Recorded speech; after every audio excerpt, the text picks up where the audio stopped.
Olá, nesta edição você vai ficar por dentro da segunda fase da Operação Desvio de Rota, que cumpriu mandados de prisão e de busca e apreensão contra a organização criminosa que praticava fraudes fiscais e corrupção por transporte de combustível. Assista também a uma matéria especial sobre a cerimônia de entrega do Colar do Mérito e a medalha Aníbal Frederico de Souza, realizada no auditório do edifício sede do MPRJ. E não perca uma entrevista exclusiva sobre o Grupo de Atuação Especial de Combate ao Crime Organizado, o GAECO do MPRJ. O nosso convidado é o coordenador do grupo, o promotor de justiça, Bruno Gangoni. Está no ar, para todo o Brasil, MP Cidadão. É o Ministério Público mais perto de você.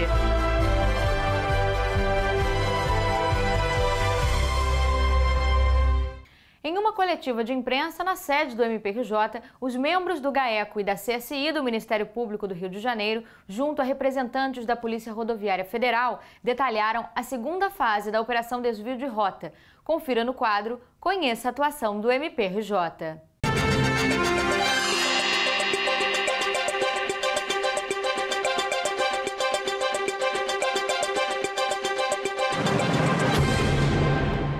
O Ministério Público do Estado do Rio de Janeiro, por meio do Grupo de Atuação Especial de Combate ao Crime Organizado e da Polícia Rodoviária Federal, iniciou a segunda fase da Operação Desvio de Rota, com o objetivo de coibir a atuação de uma organização criminosa que praticava sonegação fiscal, fazendo uso de transporte ilegal de combustível.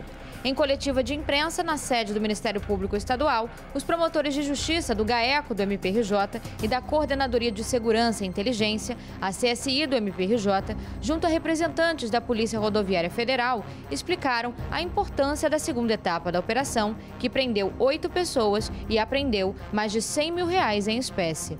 A primeira etapa da desvio de rota foi deflagrada há exatamente um ano, em dezembro de 2020. Essa operação é extremamente relevante, especialmente por envolver corrupção de agentes públicos. Nessas situações, o Ministério Público tem um papel essencial para a apuração, identificação e responsabilização dos envolvidos. Essa operação foi um trabalho conjunto realizado entre o Ministério Público e a Polícia Rodoviária Federal, também com a contribuição da Secretaria de Estado de Fazenda, e o resultado foi extremamente positivo, identificando uma organização criminosa que trazia etanol para o Estado do Rio de Janeiro mediante diversas formas de sonegação fiscal, tudo isso viável apenas em razão do pagamento de propina a agentes corruptos na barreira fiscal. A investigação foi iniciada através de informações de inteligência elaboradas pela Coordenadoria de Segurança e Inteligência do MPRJ, com base em dados da Polícia Rodoviária Federal. Basicamente, essa organização criminosa, ela trazia, como eu disse, combustível, basicamente de usinas de São Paulo, da região de Paulínia, e as formas básicas de fraude eram as seguintes: era a passagem sem nota fiscal pela barreira fiscal. Os caminhões eles eram apontados pelos agentes envolvidos na corrupção como caminhões vazios. Existiria um procedimento a ser seguido, nesse caso, para checagem se o caminhão de fato era vazio e, nesse caso, não haveria tributo a recolher. Mas, por conta da corrupção, essa checagem não era feita e os caminhões passavam. A organização também se valia da mesma nota fiscal para passar diversas vezes com diversos caminhões sem recolhimento do tributo. Havia também a utilização do expediente de indicação como destinatário final desse etanol, empresas sediadas em outros estados da federação. Com isso, a organização apontava o Rio de Janeiro como um mero local de passagem e não haveria necessidade de pagamento de tributo, mas a destinação final era dentro do Rio de Janeiro. Isso era mais um mecanismo de fraude. Um outro mecanismo fraudulento era a indicação errônea da finalidade do etanol. A legislação prevê que o etanol, como combustível, ele tem uma tributação diferenciada, uma alíquota mais alta de imposto, ao passo em que o etanol destinado à indústria química tem um recolhimento de imposto inferior. Então, a quadrilha também indicava que esse etanol era destinado à indústria química, quando de fato abastecia postos de combustível no estado do Rio de Janeiro. E uma última forma, mas é extremamente importante e relevante, de fraude utilizada por essa organização criminosa, era a indicação da procedência equivocada do etanol. O etanol que é produzido no norte fluminense, ele tem uma alíquota diferenciada de tributação justamente por se tratar de um incentivo fiscal. Então, o que essa organização fazia? Comprava o combustível em São Paulo, mas as notas simulavam que ele teria sido fornecido por usinas na região norte fluminense. E essa inveracidade gerava uma perda de arrecadação tributária gigantesca. A promotora de Justiça e subcoordenadora do GAECO, Roberta Laplace, detalhou o prejuízo de mais de R$1 bilhão aos cofres públicos, além de apresentar outros números relevantes da operação. Foram 160 agentes envolvidos, sendo 64 da CSI e os demais da PRF, 53 viaturas, 10 promotores de justiça envolvidos na operação. Como o doutor Fabiano já enunciou, foram 29 denunciados. Até agora temos 8 denunciados presos. Foram expedidos 39 mandados de busca e apreensão, todos devidamente cumpridos. 3 veículos de luxo foram apreendidos, cerca de R$200 mil em espécie foram arrecadados. E houve a prisão em flagrante também de um dos denunciados, que já estava com a sua prisão preventiva decretada, em razão dele portar uma pistola e munições sem o devido registro para tal. O promotor de Justiça e subcoordenador do GAECO do MPRJ, Fabiano Cossermelli Oliveira, falou ainda sobre os próximos passos da operação. E agora a operação prossegue apurando a participação de agentes públicos na corrupção passiva. Nessa etapa da investigação, apenas um agente foi identificado e denunciado, mas há indícios de envolvimento de diversos outros e isso vai ser apurado numa próxima etapa. Em comemoração ao Dia Nacional do MP, o Ministério Público do Estado do Rio de Janeiro realizou a cerimônia de entrega do Colar do Mérito, a maior honraria da instituição, além da entrega da medalha Aníbal Frederico de Souza e do prêmio MPRJ Ideias Inovadoras. Acompanhe! Reconhecimento, música e celebração.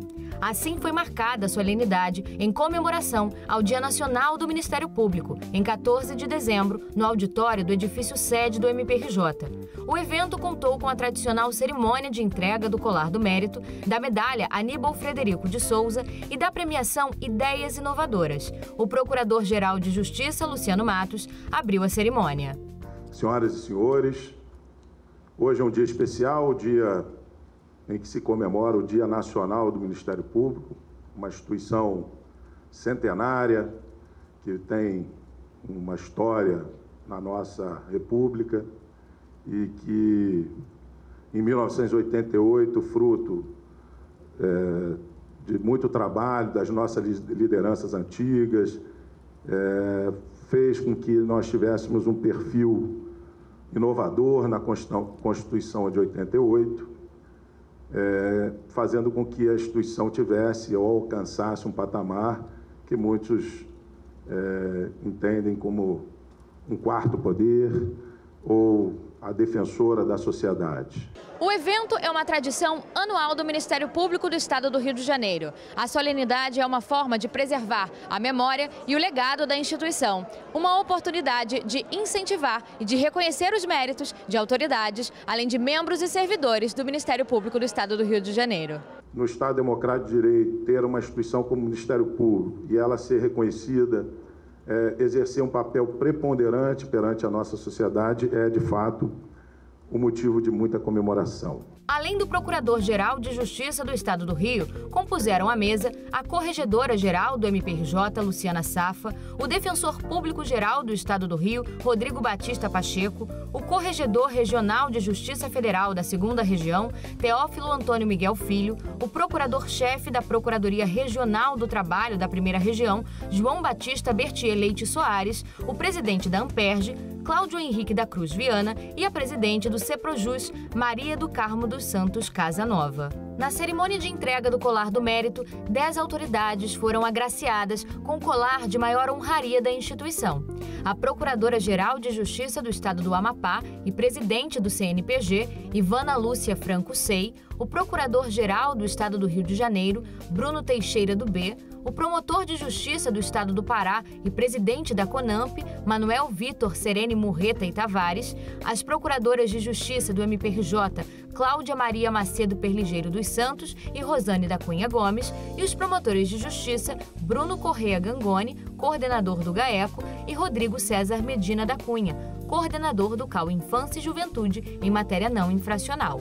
Em razão de compromissos institucionais inadiáveis, não puderam comparecer à cerimônia para receber a honraria o presidente do Tribunal de Justiça do Estado do Rio de Janeiro, desembargador Henrique Figueira, o procurador de Justiça Militar e corregedor nacional do Ministério Público, Marcelo Witzel Rabelo de Souza, e o procurador de Justiça do Estado do Acre e conselheiro do CNMP, Oswaldo de Albuquerque Lima Neto.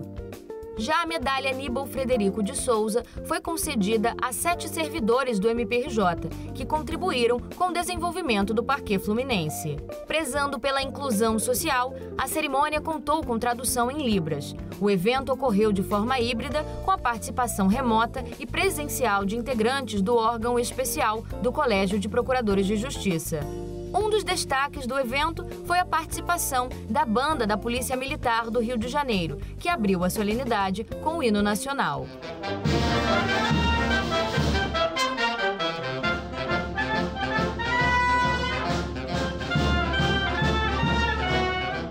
O evento contou ainda com a entrega do troféu MPRJ Ideias Inovadoras, que contemplou os servidores do MPRJ por suas iniciativas para a melhoria dos trabalhos institucionais. Ao final da cerimônia, o Procurador-Geral de Justiça do Rio de Janeiro, Luciano Matos, reafirmou a importância do evento para a instituição e encerrou as festividades. E cumprimentando os agraciados, declaro encerrada a sessão solene.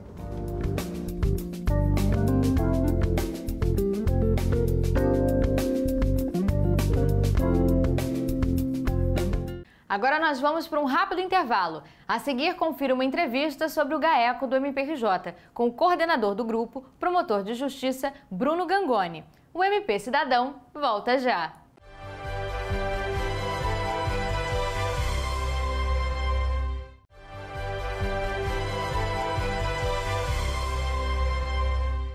O Grupo de Atuação Especial no Combate ao Crime Organizado, o GAECO do MPRJ, tem como objetivo identificar, prevenir e reprimir o crime organizado e atividades ilícitas no estado do Rio de Janeiro, além de auxiliar promotorias de justiça em atuações conjuntas. Hoje, para falar um pouquinho sobre este grupo, nossa equipe veio até a sede do Ministério Público do Estado do Rio de Janeiro para entrevistar o coordenador do GAECO, o promotor de justiça, Bruno Gangoni.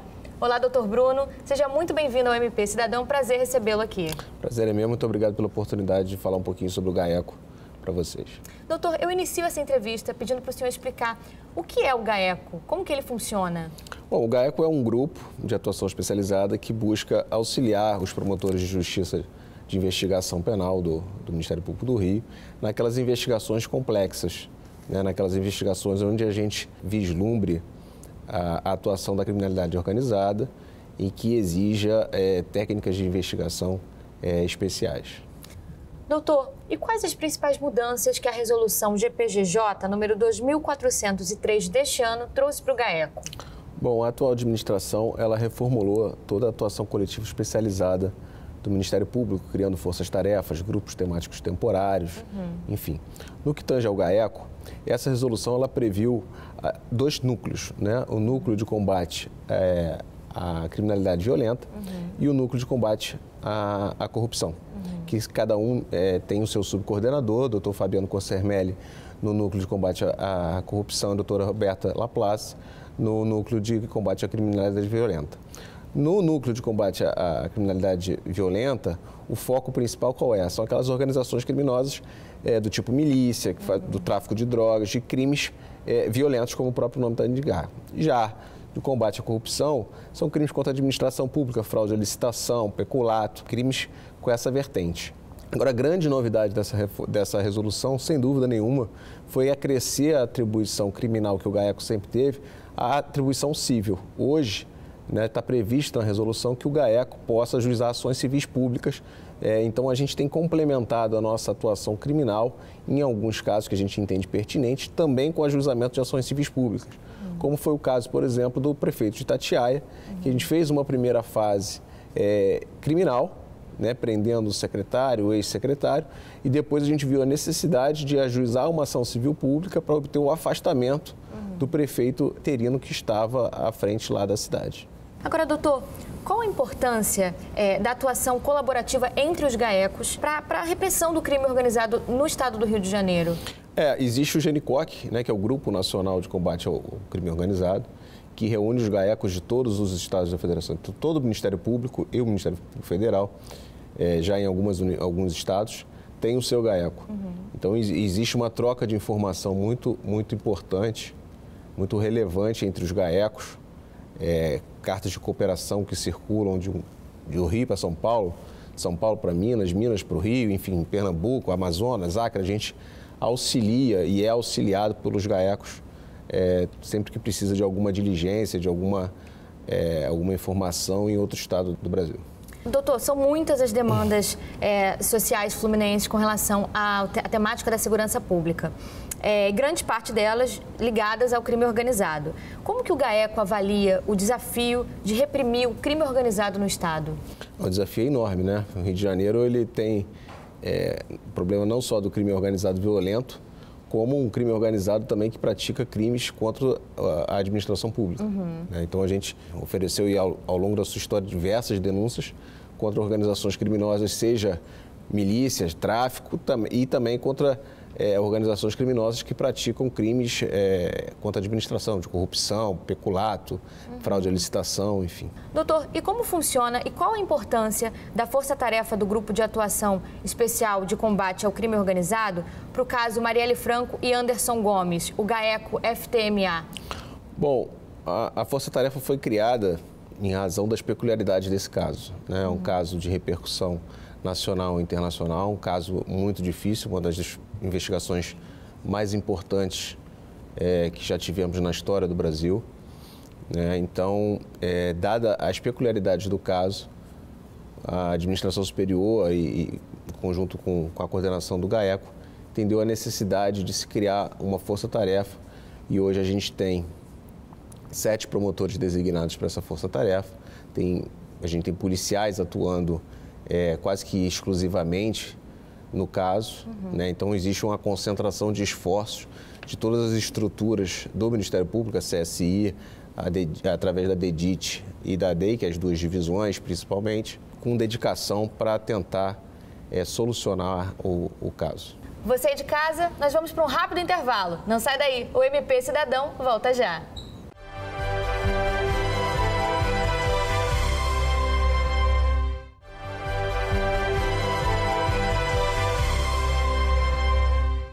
Estamos de volta e hoje a nossa equipe veio até a sede do Ministério Público do Estado do Rio de Janeiro para conversar sobre o Grupo de Atuação Especial no Combate ao Crime Organizado, com o promotor de Justiça, Bruno Gangoni.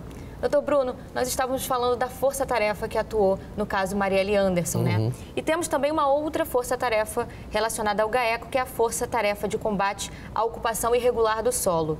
E como que ela funciona? Bom, essa última força-tarefa ela foi criada recentemente pelo Procurador-Geral, que há muito tempo a gente identifica que a expansão imobiliária é uma das atividades mais rentáveis para as milícias e para o crime organizado de uma maneira geral, o GAECO sempre atuou reprimindo todas as atividades exploradas pela milícia. Então, transporte alternativo, venda de água, venda de gás, taxa de segurança, isso sempre foi objeto de investigação e repressão por parte do GAECO.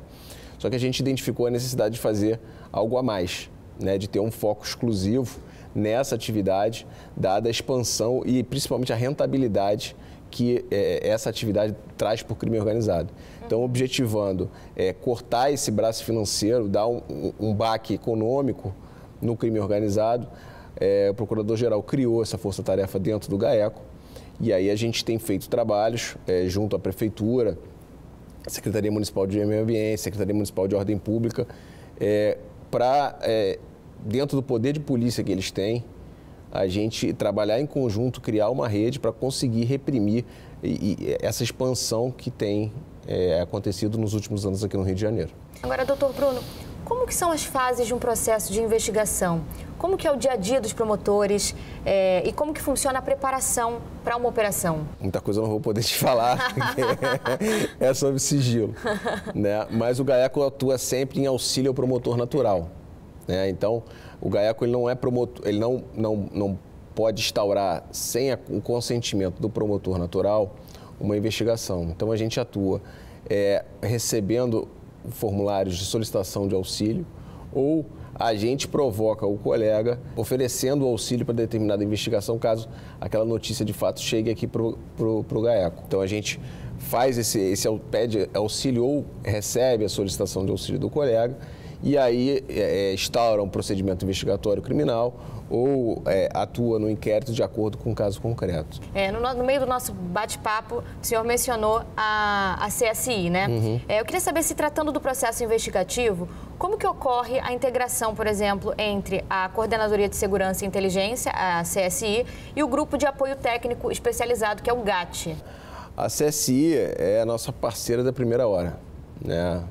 O relacionamento que a gente tem com a CSI é excepcional, com todas as suas divisões, a DELAB, a DEIC, a DEDIT, enfim, profissionais extremamente capacitados. É um prazer, realmente é um orgulho a gente ter dentro do Ministério Público profissionais como a CSI tem, seja nessas divisões, né, que auxiliam o GAECO tecnicamente, seja na questão operacional, os policiais, os agentes que estão lotados lá são super disponíveis, enfim, é o nosso braço de força, né? A gente investiga, a gente obtém decisões judiciais, mandados de busca e apreensão, mandados de prisão, e a gente precisa da CSI para cumprir, para fazer cumprir esses mandados. Então, a CSI está aí para, enfim, nosso parceiro mesmo, assim, agradecer o coordenador, seu coordenador Eduardo, doutor Eduardo Campos, doutor Fábio Miguel também, excelentes colegas e muito prestativos e solícitos. Agora, o GAT, a gente também tem uma estreita parceria com eles também, a gente tem alguns trabalhos, principalmente chegando agora, a gente volta a ter a primazia no combate à corrupção, né? A gente precisa de relatórios que eles elaboram, então também formado por profissionais extremamente capacitados e técnicos e que auxiliam muita gente nas nossas investigações. E quais foram os casos que mais marcaram a atuação do GAECO em 2021? Bom, o GAECO esse ano, o GAECO e as suas forças-tarefas esse ano já fizeram 56 operações, né? Foram denunciados 23 policiais militares, 13 bombeiros militares, 7 policiais civis, 10 vereadores e ex-vereadores, 2 ex-prefeitos. A gente conseguiu uma atuação na improbidade administrativa, que é uma novidade do GAECO, nessa reestruturação que aconteceu, o afastamento do prefeito de Itatiaia também, né? Então, foram diversas as operações, com milícia, tráfico, organizações criminosas instaladas em prefeituras, fraude à licitação, peculato, enfim, várias denúncias. Agora, se eu pudesse elencar as principais operações, eu poderia dizer da Operação Carta de Curso, que levou à prisão um delegado de polícia, alguns policiais civis. A Operação Chorume também, que levou à prisão de vários vereadores de Carmo. Né? Uma operação muito boa que foi feita, em parceria com a Promotoria de Justiça da cidade de Carmo. Em Itatiaia também a gente fez uma ação importante, tanto na esfera criminal quanto da tutela coletiva. Primeiro a gente fez uma ação, uma operação que prendeu o secretário, o ex-secretário, e depois a gente ajuizou a ação civil pública que levou ao afastamento do prefeito, né, e o afastamento do seu chefe de gabinete e outros secretários, enfim. A milícia é sempre uma demanda e alvo de várias operações nossas, né? A gente oferece, esse ano foram 10 operações até agora contra a milícia, ou seja, praticamente uma operação por mês, desmantelando organizações criminosas desse tipo. Então, a gente não falta trabalho. Doutor, e qual a importância da autonomia e da independência do MPRJ para a atuação do GAECO? É essencial, né? Sem independência, sem autonomia do Ministério Público, a gente não conseguiria investigar o que a gente investiga, não conseguiria fazer nada. Porque se a gente tivesse sujeito aos controles, se passar, por exemplo, a PEC 05, que está aí no Congresso, né, que visa tirar a autonomia do Conselho Nacional do Ministério Público, né, colocando ali pessoas de forma que os investigados possam utilizar o Conselho Nacional do Ministério Público como forma de intimidar os promotores que estão investigando, né? certamente isso vai abalar, isso vai fragilizar demais a atividade do GAECO. Doutor Bruno, infelizmente a nossa entrevista vai chegando ao fim. Eu aproveito para agradecer em nome de toda a nossa equipe por essa entrevista e por nos explicar esse importante trabalho do GAECO. Eu que agradeço a oportunidade, né, e até uma próxima vez. O MP Cidadão fica por aqui. Para rever este programa ou outra edição, acesse o canal MPRJ Oficial no YouTube. Nosso programa também está disponível em podcast nas plataformas Deezer, Spotify e iTunes. Nós temos um encontro no domingo que vem. Um forte abraço. Até lá!